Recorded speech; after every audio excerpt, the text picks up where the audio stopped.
Welcome to the Connected Teamwork Podcast by Growth Leaders Network. How do we learn to truly thrive together?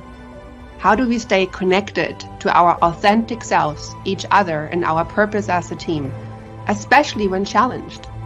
How do we unlock the deeper levels of group intelligence? Enjoy this episode of the Connected Teamwork Podcast and learn practical tools to evolve the connectedness of your team to its next level.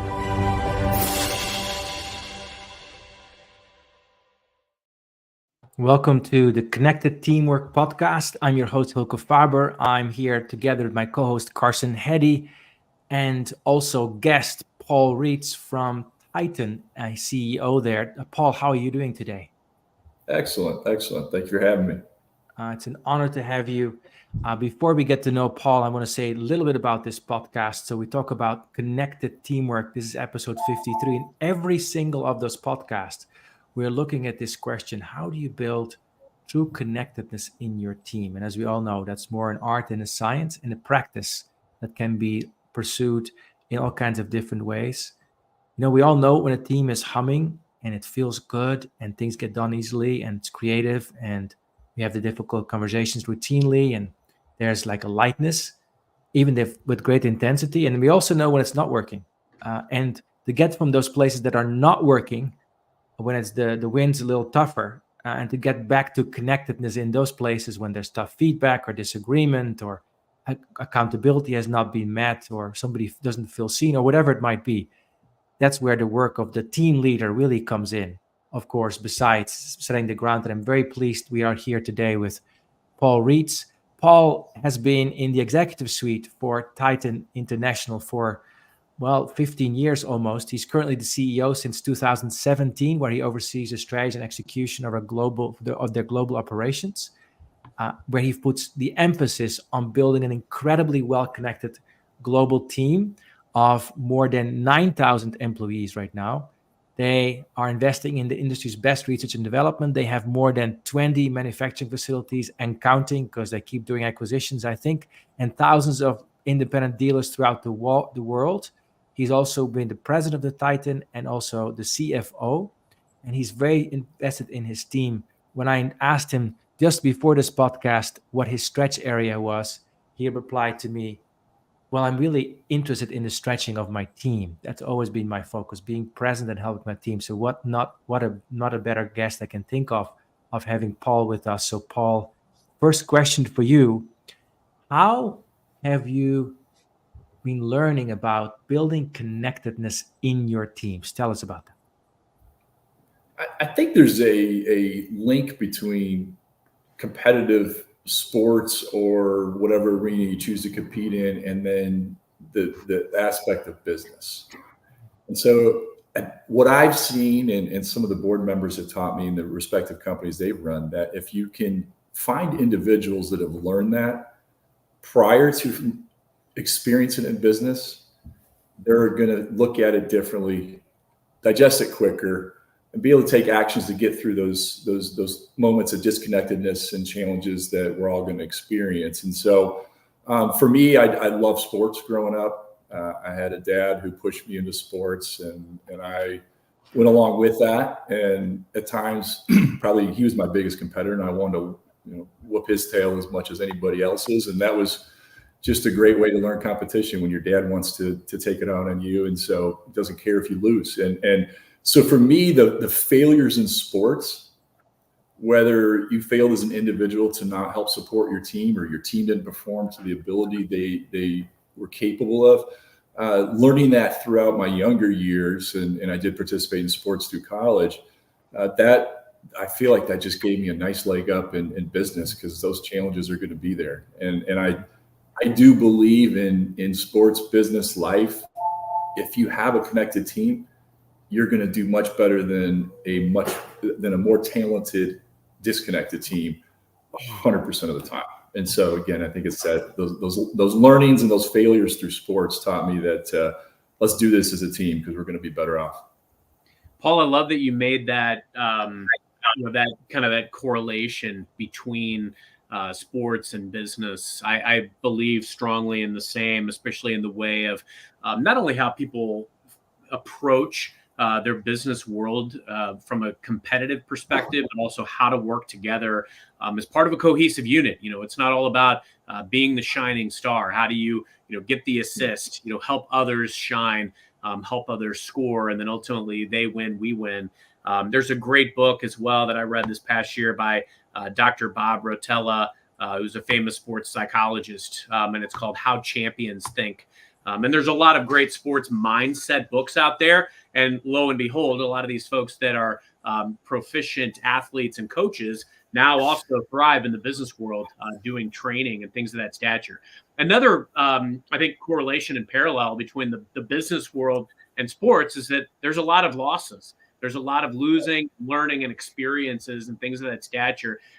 Your organization's gone through a lot of changes over the last several years as well. You've had some great peaks and high points, but obviously also changing within the digital era. How you even do your role.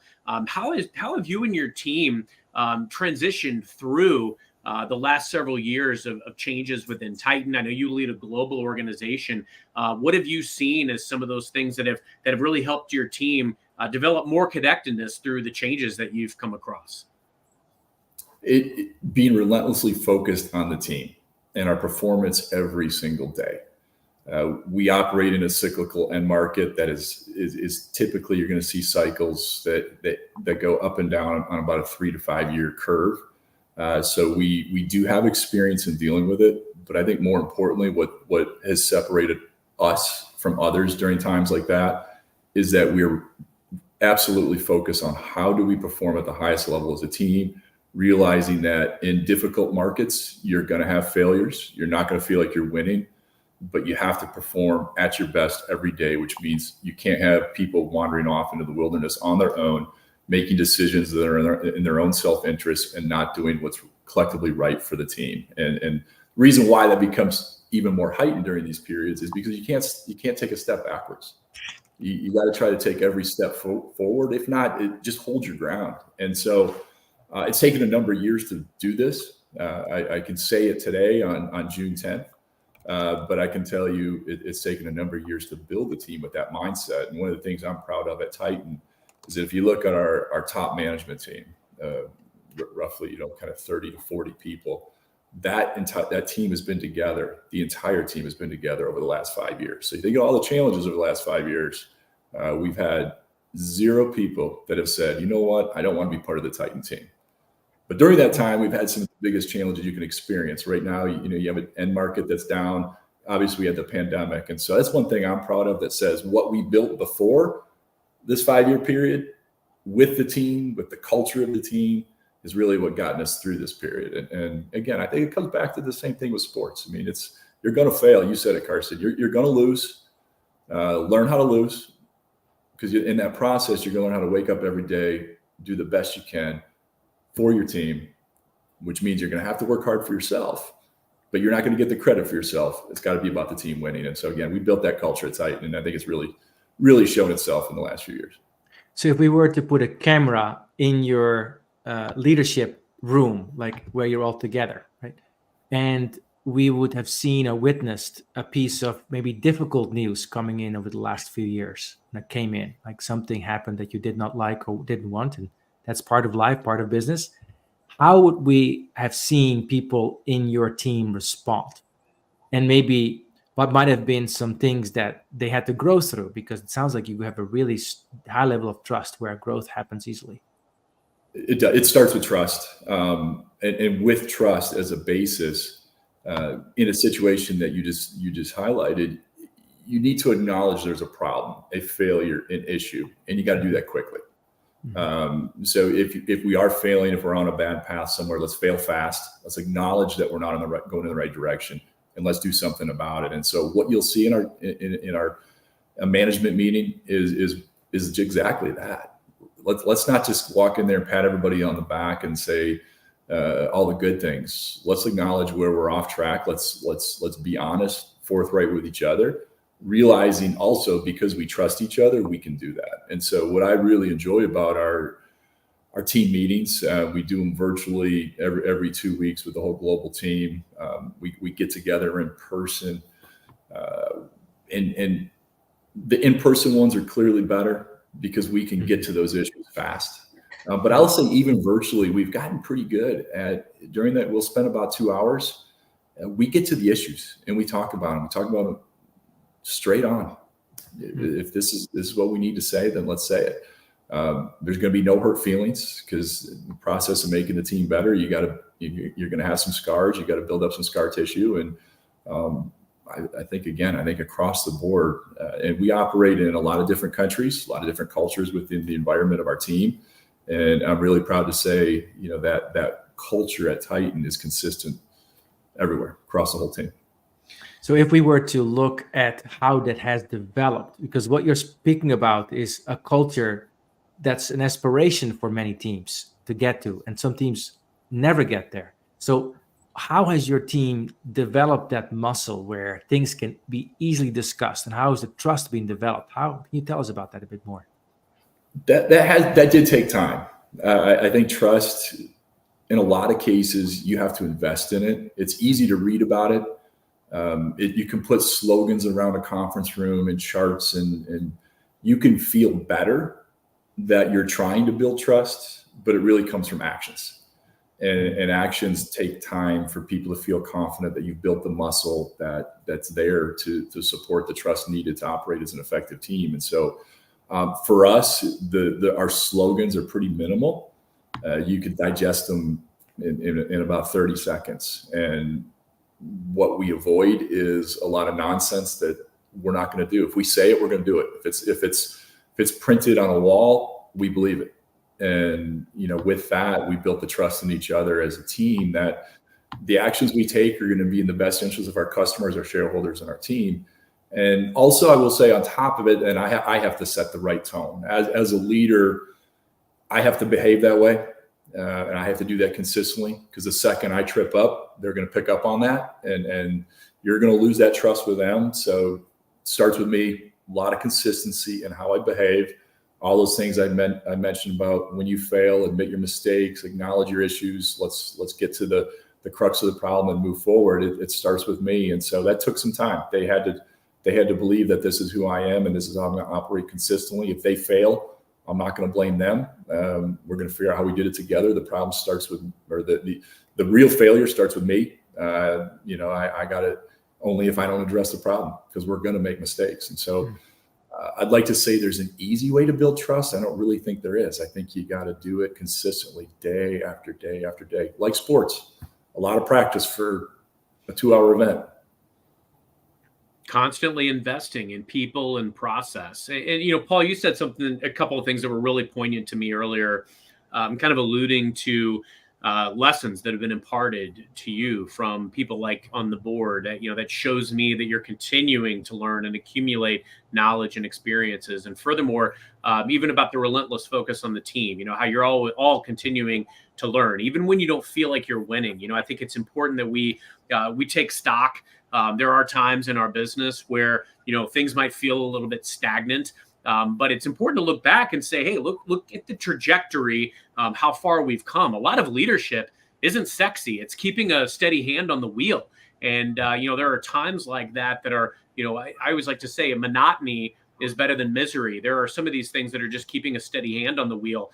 Someone shared with me earlier this week a TED Talk from management historian Martin Gutman, and it's why do we celebrate incompetent leaders? The moral of the story was, sometimes in history we make these we may go toward people that are brash and big talkers, but the real better leader is someone who, even if they've failed, have a lot of great experiences and they've accumulated some of these. I'd love to hone in on great lessons that have been imparted to you by trusted leaders, maybe the board or others that you've had as part of your sphere, and also maybe even pivotal experiences that you've had along your leadership journey, right, wrong, or indifferent, win, lose, or draw, that have really changed the way that you see things as a leader. Yeah, but that's something I've been blessed that I've had a number of leaders around me that have imparted knowledge and wisdom. They've done it in a caring way, and I can think of a few real critical moments. But the one thing I will say, and I go back to what I said with my dad, is my dad, he taught me, he raised me to live in the perspective of the real world. You know, I jokingly said whenever we competed against each other, he wanted to whoop my tail. That's kind of how we live life. You know, you're not automatically going to be a winner, and your dad's not going to let you be a winner. You're going to have to earn it. And so what it taught me is you know, work hard, but live life with your eyes wide open. My dad was in sales, and he started life as a finance guy. And so he had these multiple perspectives on life. And so I went to school to become an accountant, started at Deloitte & Touche, but then I went and got my MBA in marketing. And so I kind of followed his path on, if you can look at the world from multiple vantage points, you're going to live your life with your eyes wide open. And what you do then is you learn, because you realize that everybody sees the world differently. So when you're trained in accounting and trained in marketing, polar opposites, you can walk into the room and say, well, I understand your point and I understand yours. Let's figure out how we can bring those together for the best solution. And I think that really helped me.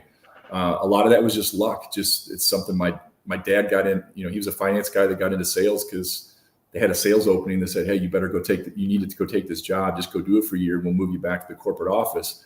He ended up retiring in sales. And again, that lesson from him about how he saw the world from those two vantage points, I applied it early on. And I think it's really helped me again. And it just comes down to, if you can live life with your eyes wide open, there's so many learning opportunities around you, but you got to put down your shell, put down your guard, and you got to be willing to say, I don't know everything.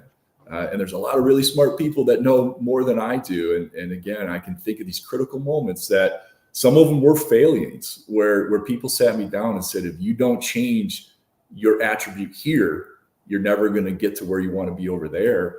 And, you know, for a week or two, I was pretty upset. And then like, all of a sudden it just hit me like, you know what? I think this, you know, Gordon was trying to tell me something really important here. What do you stop being a knucklehead with your own mind and just understand the lesson he's trying to teach you. And so I really get just that ability to you got to live life with your eyes wide open. There are opportunities to learn, but boy, so many of us, it's easy to keep your head down and look at the world from your own lens and think that, man, I'm just doing things so good. And we all do. We all want to feel good at the end of the day. And maybe because my dad wanted to whoop my butt in sports when I was younger and I didn't feel good a lot of times, that helped me to have a different perspective on life, that you just got to keep learning and trying. And so I've been fortunate, but by doing that, it created the right moments where I had some people around me who really cared about imparting that information.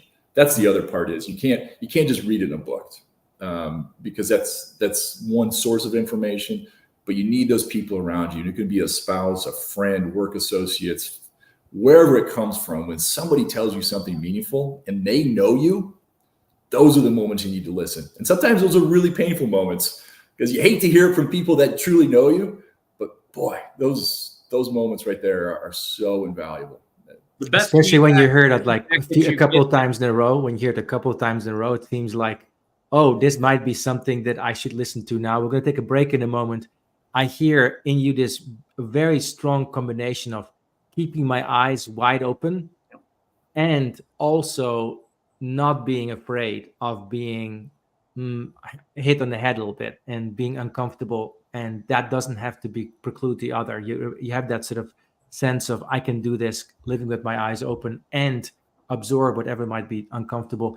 After the break, Paul, I want to hear a little bit more about some of those uncomfortable feedback moments and how you lived through those, especially for those of us who might not find it as easy. You're listening to Connected Teamwork Podcast with my co-host Carson Heady and Paul Reitz, CEO of Titan International. See you after the break. You are listening to the Connected Teamwork Podcast by Growth Leaders Network. Do you want to learn more about building the next level of connectedness in your team? Please contact Growth Leaders Network on LinkedIn. And now, back to the show. So eyes wide open. Paul, tell us more about a feedback moment. Maybe it was with the Gordon or somebody else you mentioned earlier that's in your mind right now. What was the feedback like and how did you work through it? Well, I think if all of us were honest in the moment, feedback hurts. Because most of the times in life, people don't give you they don't pull you aside and give you honest feedback and say, you know what, you are the greatest. You are the best. That just doesn't happen very often, if ever. And so usually the feedback you get hurts. And, I've had some really good people I've worked with have gotten to know me, and they saw some ability that they said, if I invest some time in him, I think it's got some rewards for them. I think that's the other part, is the mentors want to feel like they're going to get something from it as well. And so you need to do it with your eyes wide open. But, the chairman of our board, a gentleman by the name of Maury Taylor, he's a charismatic, colorful guy. He ran for president in 1996, and him and I could not be bigger opposites. But the adage in life, in relationships, opposites do attract, and him and I have formed a great bond through really just honest, direct feedback. Whatever Maury says to me, I'm not going to take it personal. I'm going to listen, and most of the time he's good. If he's saying something, he's on the right track with it. If he's not, I'm going to tell him I don't agree. And other times when he's not on the right track with stuff, I will tell him, and we can be going at it 5-10 minutes of it, and next thing you know, one of us will say, it's time for lunch. You hungry? Let's go. And it's just done. And I think when you find those type of people in your life, again, family, friends, work mentors, wherever it comes from, you can build a relationship like that where you can speak honestly and directly. One, you're going to get better, but you're going to get better quicker. It doesn't take as long to get to the point you're trying to get to, which is we all want to get good quality feedback, work on our flaws, try to do better at what we're doing, whether it's personal relationships, be a better spouse, a better parent, better at work. But boy, you need that feedback from people that you can trust. And I think a lot of life is about trust. And I've been very fortunate with somebody like Maury Taylor. I mentioned another gentleman, Gordon Henry. When they give you that feedback, it's great. But for Maury and I, it's a two-way street. And that's really valuable. And again, most people look at it as Maury's the charismatic, colorful guy. How do you two hit it off and have such a great relationship? I don't know the answer to that. But a lot of people, Maury's closest friends have told me, and this is a compliment to me that always let me know I'm on the right track, is Maury with his charisma. You mentioned it earlier, charisma can kind of dominate situations. Maury's charisma has a tendency to do that. But one of his closest friends pulled me aside once and said, you are the only human being I've seen in the planet other than his wife that when you talk, he stops and listens to every word coming out of your mouth. And so for me, it was a great compliment to know that I don't have to change my personality. I can be who I am. And you don't have to. So again, kind of going back to that, how do you move forward? We don't have to change who you are to do it. So sometimes when you read a book, you start trying to change who you are. You can be who you are and still move forward. Yeah, so true. Often it's massaging, even just different behaviors, different ways that we show up, or, how we work with others. I do recommend often to different folks that I mentor and coach how to win friends and influence people, mostly because of the influence element. You've got to earn the right to influence folks. And I love the fact that you called out, Paul, that opposites attract often. Definitely did in my marriage, relationships that make each other better. You have a gap, I have a gap. How can we ultimately arrive at better outcomes together because they have a different perspective and way of doing things? One of the things that I'd love to explore too with you is any other personal principles or habits that you have that believe contribute to your success as a leader and also building connectedness within your team. Yeah, this is an old one, and I learned this. Well, it goes back to grad school, which is a long time ago. They're close to 30 years ago, not quite. There was a book called First Break All the Rules. And at the time I read it, I didn't have enough work experience to necessarily apply it. But I had a good teacher that kind of told us about the book, and we should all read it, and then talked about it. I went back and read it multiple times as I got more work experiences and I knew how to apply it. But one of the principles in there is we all want to try to work on the people that you classify as underperformers. What this First Break All the Rules is saying, put your efforts into the good folks. By doing that, you're gonna rise the seas for everybody. And the bad performers, either they're gonna jump on the wave or they're gonna get out. Not really be effective, and that's something that I think in a lot of cases what you end up doing is you end up dedicating too much of your energy, your time, which is limited, and those resources go into the mediocre to underperformers because you're thinking you could push things up. What I've seen that's worked much better again, and it's just going back to this book from almost 30 years ago, is just that let's your leaders be your best people and let them pull. But at the same time, you got to make sure they're doing it the right way. So it's your job as a leader to make sure the people you designate as good are the ones that are truly leading in the way that you set the principles in the structure for the culture of your company. And you can't let them do that. You have to do that part. But for me, that's been very successful. And I do have one quick story, and I'll make it short. But my daughter plays soccer, and she loves the game. And her high school team here recently, it's her senior year. Our high school team was struggling, and they had ability, maybe not the best ability, but they had ability. And I pulled the coach aside and I said, look, you know soccer. I do not. You know soccer. I do understand teamwork. And I gave him some principles, what I was along the lines of what I just said. He applied them. He listened. He applied them. We had a few follow-up meetings. He went to the underperformers, which included some of the parents who were causing some of the underperforming, and he hit it on the head, nailed it, put an end to it. 2.5 weeks ago, they won the first state championship in the history of her school, which is at the highest. It's a large school, so it's the highest class in the state. But for me, I was some of that personal gratification. It's one thing to do it at work, and by the time you come home, nobody cares about what you did at work. But to see it happen in your personal life for her, her as a team captain holding a trophy above her head, and really all came down to is the team had some talent. The coach knew how to coach and he knew soccer, but that teamwork piece was missing because they were putting they're letting the bad underperformers have too much of a say in how the team performed. And we just flipped that paradigm and our home state championship. So good personal story. Congratulations. Amazing, amazing story, Paul. We're getting towards the final minutes of our conversation.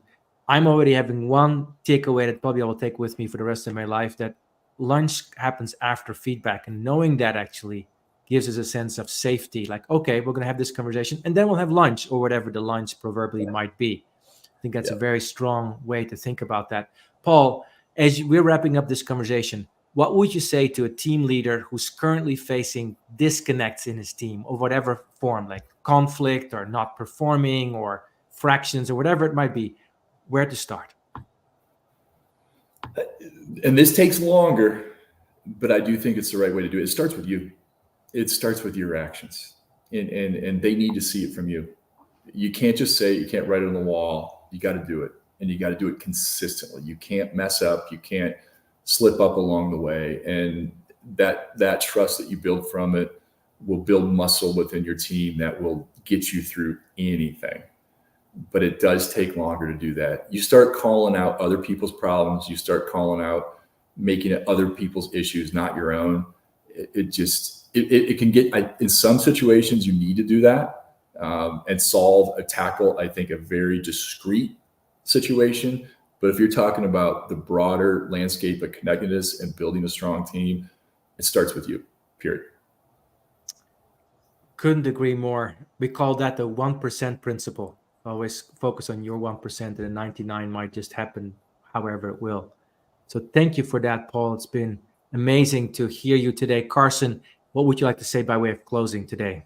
Yeah, no, this was great, Paul. Thank you for this. A couple of things that really stood out to me during the course of the conversation. Number one, the best feedback is the feedback that absolutely hurts.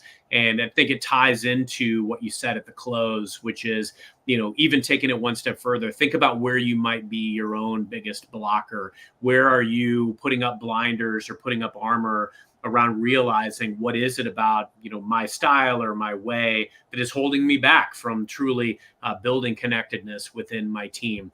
I shared with you before we jumped on here, in my 20s, it was all about climbing the ladder, moving up and personal achievement. But the best achievement has been, when I've looked to invest in relationships and take every bit of the feedback that I'm given that from people that know me, even when it hurts, especially when it hurts, and acknowledging and understanding where I can improve myself by heeding their wisdom. So thank you so much. Absolutely. Any final words from you, Paul? No, thank you. I really appreciate the opportunity to work with you guys today. Love what you do and your insights, so appreciate it. And thank you, Paul. You've been listening to Connected Teamwork Podcast. Lunch comes after feedback. Primary priority is how do I make my team successful, and focus on the parts that are winning and don't get distracted by the things that are not, and always start with yourself. It's been an amazing journey, Paul. Thank you so much. Paul is the CEO of Titan International. This was episode 53 of the Connected Teamwork Podcast, where we help teams and leaders connect more deeply to their innate potential and thrive together. Thank you, and see you next time. Thank you for listening to the Connected Teamwork Podcast by Growth Leaders Network. Take a moment to reflect on what you learned today that can help build your team. Also, if you like, think about one of your team members and what you appreciate about them. Let them know. Enjoy connecting more deeply to what is great about them. And see you next time at the Connected Teamwork Podcast.